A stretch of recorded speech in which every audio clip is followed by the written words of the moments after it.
हमारे देश में दलितों को इस नाम पे भड़काया जाता है कि उनके द्वारा जो चमड़े का काम किया जाता है, ये चमड़े का काम कराने वाले ठाकुर और ब्राह्मण है।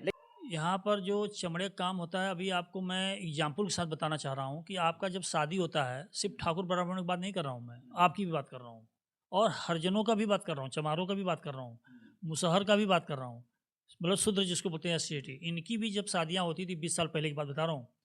20 साल पहले जब शादियाँ होती थी तो हमारे यहाँ आंगन में खराऊ रखे जाते थे।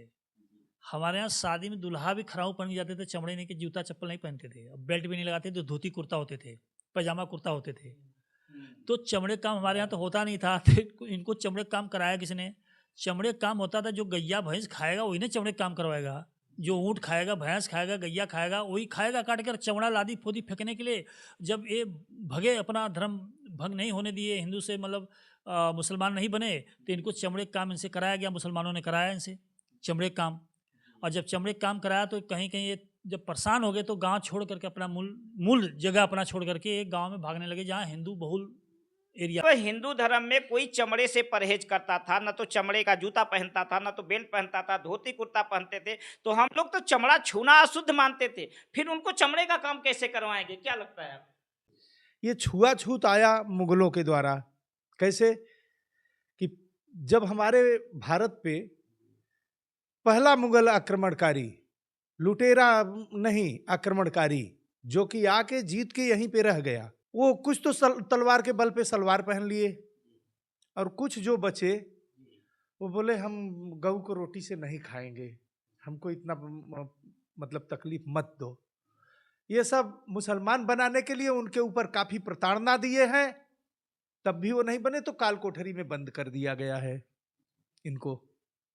जब ये भोजन और पानी बिना गिरने और मरने लगे हैं तो चिल्लाने लगे कि हमको जो है भोजन पानी दो, कुछ भी करवाओ।